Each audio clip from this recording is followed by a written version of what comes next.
Olá pessoal, que a graça e a paz do nosso Deus esteja com vocês. Nós estamos hoje aqui para mais um estudo sobre o Novo Testamento. Hoje nós vamos trabalhar a carta aos Romanos e convido você para participar conosco desse estudo.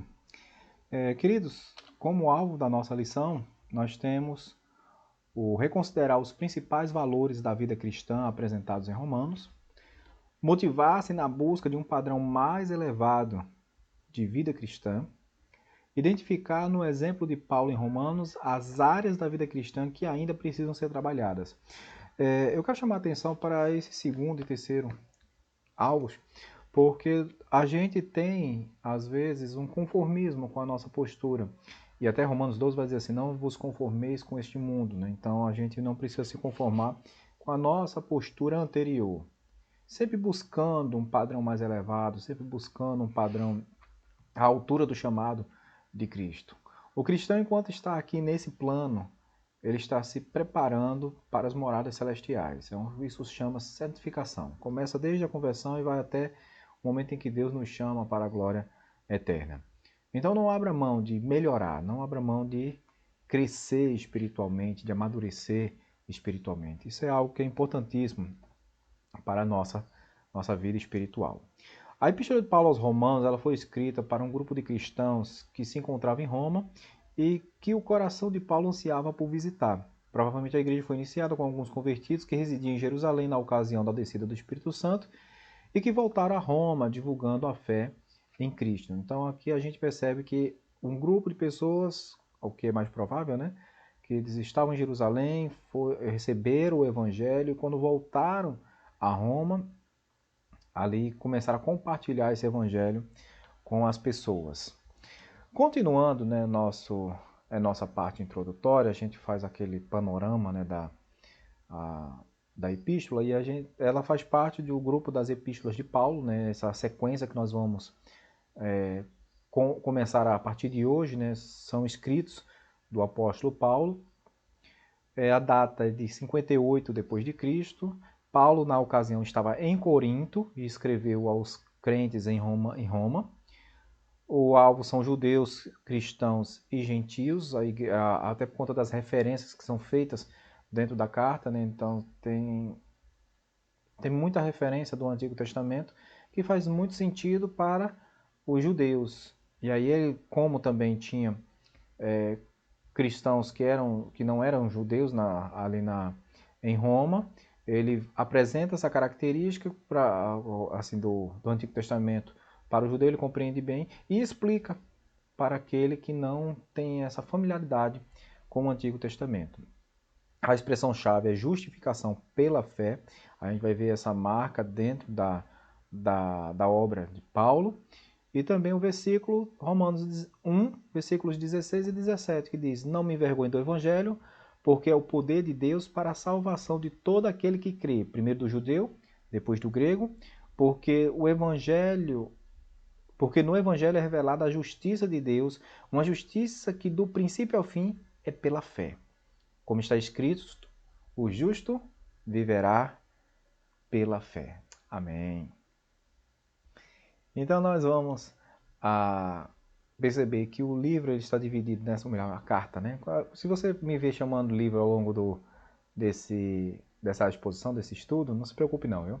Mas tenha em mente a carta, né? A carta de Paulo, ela sistematiza alguns temas teológicos. Então começa com a encarnação, vem a apresentação, oposição, eleição, aplicação e saudação. Aqui a gente tem dentro desse esboço, né, doutrinas, nessa primeira parte, e no finalzinho, a partir do 12, como colocar isso em prática.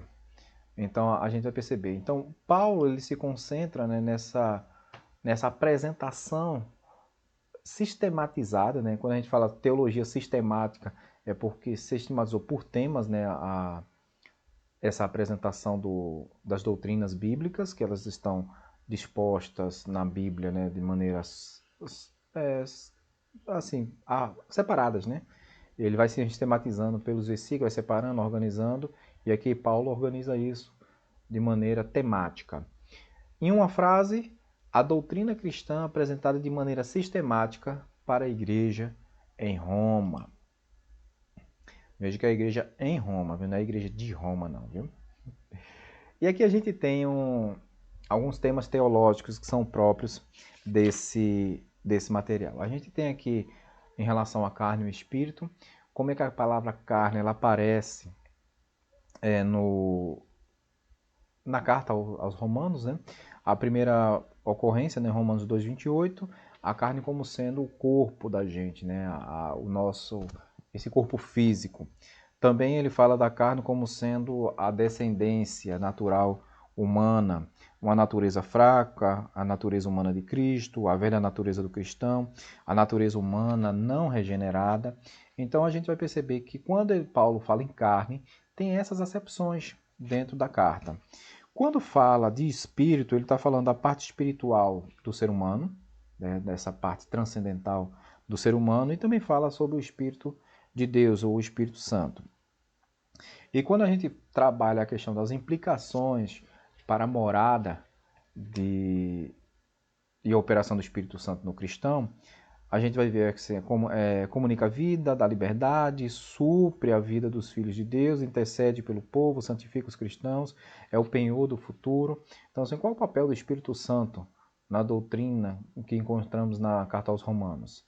Ela tem essas características, né? Ela comunica a vida, dá liberdade, supre a vida dos filhos de Deus, intercede pelo povo de Deus, santifica os cristãos e é também um penhor para o futuro.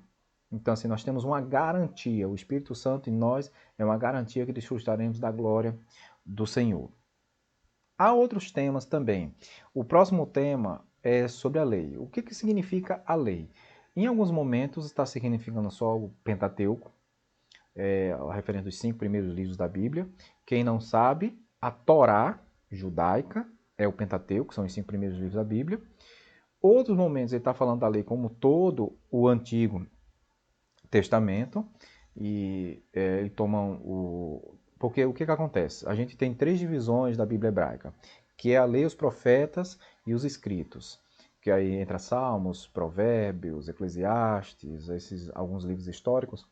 Então, os escritos e os profetas, eles dependem da lei.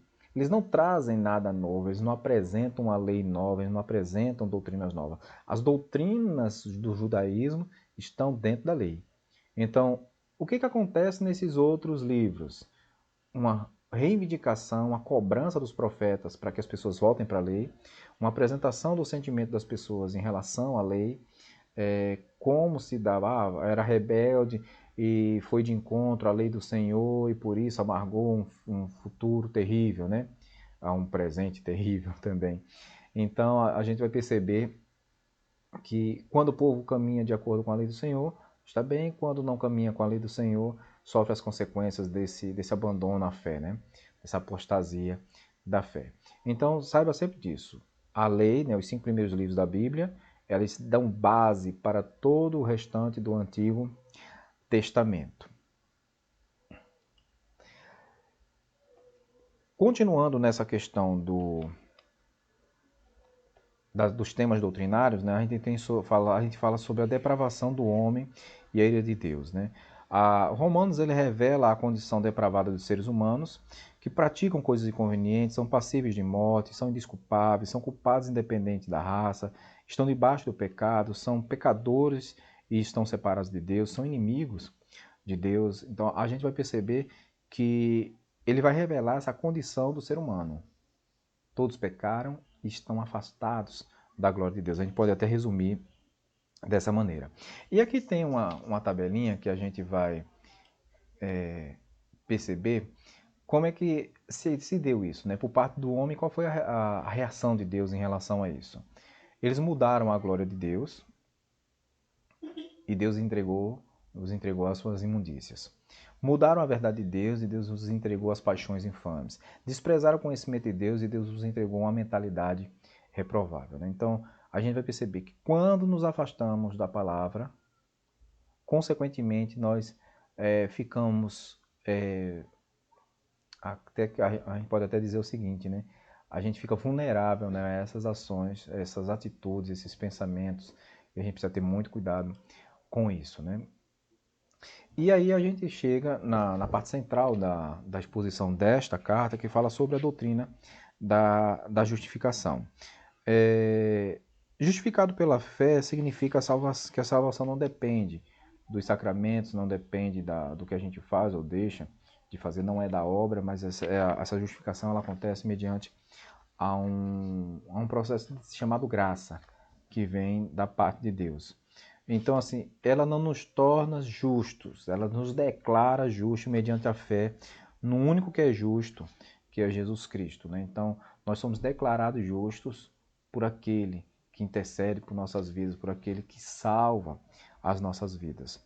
A santificação, ela também é descrita também em outra carta, né? Na carta aos Tessalonicenses, ele diz, pois essa é a vontade de Deus, a vossa santificação. Aqui em Romanos é a mesma coisa, né? Acontece da mesma maneira.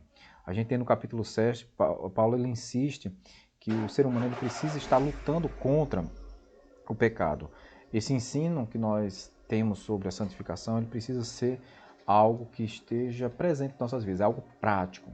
Não é algo utópico, não, é algo que seja prático, né? Algo não vos conformar com esse mundo, né? Mas renovar a mente, estar atento, né, à ação do Espírito Santo em nossas vidas. E aí vem a glorificação. A glorificação é o momento da premiação, né? O apóstolo emprega o termo no passado, apontando para o futuro. Ele significa a certeza da nossa salvação. Então, para ingressarmos no Evangelho, nós somos justificados, depois do arrependimento e fé. Depois do arrependimento e fé, nós somos justificados. Iniciamos o nosso processo de santificação e quando no fim dos nossos dias aqui, nós chegamos à glória celestial, glorificados na pessoa de Cristo Jesus. Vejamos como é que se dá isso, né, nesses três processos, né, de justificação, santificação e glorificação. A salvação pela fé em Cristo, né? A salvação plena do cristão, ela acontece nesses três processos. Nós somos primeiro no passado, né, libertos da condenação do pecado. Depois, no presente, somos libertos do poder do pecado, né? A gente não peca porque temos prazer no pecado, pecamos porque somos humanos, pecamos porque somos falhos ainda, mas não temos prazer nesse pecado. Então é importante a gente considerar esse detalhe. E a glorificação liberta da presença do pecado, isso é uma coisa futura, quer dizer, a gente vai para um local, vai para um lugar onde o pecado ele não mais afetará as nossas vidas, né? Esse gráfico aqui, esse quadro, né, nos ajuda a entender bem essa doutrina, né? E aí a gente conclui o que? Sobre a doutrina da salvação, não é a conclusão da lição ainda não. Porque dele é o início, né, o autor de todas as coisas, por meio dele é o meio, né, o agente de todas as coisas, e para ele é o final, né, o fim, é o alvo de todas as coisas. Ele pôs a glória eternamente. Amém. Né? Então a gente vai perceber que Jesus, né, é o autor de todas as coisas, é o agente de todas as coisas, e todas as coisas convergem nele. Então ele é a finalidade, ele é o começo, o meio e o fim, como a gente diz aqui em português. Né? Então essa é a ideia que temos do plano da salvação. Começa em Cristo Jesus, começa na pessoa de Deus e conclui nele. Então isso é maravilhoso. Né? Esteja sempre atento a isso, meu cristão, meu amigo cristão, minha amiga cristã. Bem, e como é que isso se dá na vida prática? Né? A graça salvadora de Deus reinou em meio ao pecado. Mas isso não implica a permanência do crente salvo e justificado no pecado, a fim de que essa graça se manifeste ainda mais. Então, quer dizer, o que acontece? Somos salvos gradativamente, na medida em que temos consciência de quem somos, de quem Cristo é em nossas vidas, do que Ele fez em nossas vidas. A nossa mentalidade ela vai sendo moldada pelo Espírito Santo de Deus. Ou melhor, ela deve ser moldada pelo Espírito Santo de Deus. E na medida em que isso acontece, a gente vai transformando a nossa vida. Né? Então, perceba que isso é uma coisa diária, isso é uma coisa, não é só estudo, a gente tem isso de maneira que seja visível em nossas vidas e que os outros também consigam enxergar. Não é só a gente que enxerga, os outros também conseguem enxergar essa transformação em nossas vidas. A gente se faz necessário, né, aplicar a discussão teológica da epístola numa atitude prática em face à vida cristã. Sem dúvida, esse era o propósito de Paulo. Vejamos como é interessante a dobradiça da carta no capítulo 12, ligando a doutrina, que ele veio trabalhar. Lembra que a gente mostrou lá no início, né, aquela parte doutrinária, e a parte final já é a parte mais prática. Então, aqui a gente vai mostrar como é que se dá essa transição do estabelecimento das doutrinas, ou da apresentação das doutrinas e da relação que deve ter com a prática de vida. Vamos lá. A gente vai entrar aqui nas doutrinas de justificação, santificação e glorificação. A dobradiça é o texto de Romanos, né, ao ponto de convergência entre a teoria e a prática. A primeira vem a apresentação. Apresentei os vossos corpos por sacrifício. Apresente os vossos corpos para ser justificados. Não, a não conformação, né? Não vos conformeis com este século, tem a ver com a santificação. E a glorificação é transformai-vos pela renovação da vossa mente. Então, a gente vai perceber que a dobradiça está justamente em Romanos 1 e 2. Né? A transição entre a teoria e a prática está aqui. É claro que nos outros capítulos anteriores a gente tem, sim, orientações para a vida prática. Mas aqui a gente tem de maneira muito mais clara, muito mais evidente, o propósito de Paulo nesses 2 capítulos é justamente assim, torne isso visível em suas vidas, torne isso prático em suas vidas. É muito bacana esse estudo, né? E para cada capítulo seguinte, Paulo apresenta uma necessidade a cumprir a ordem bíblica, né? Então a gente vai perceber o seguinte: primeiro, os dons e o amor, cada crente cumprindo o seu papel no corpo de Cristo. O segundo, né, em relação às autoridades, né, a submissão às autoridades constituídas por Deus. Lembre que os cristãos estavam em Roma, que agora era a capital do Império, né? Claro, teve aquele problema lá, Constantinopla, qual é a capital? É Constantinopla ou é Roma?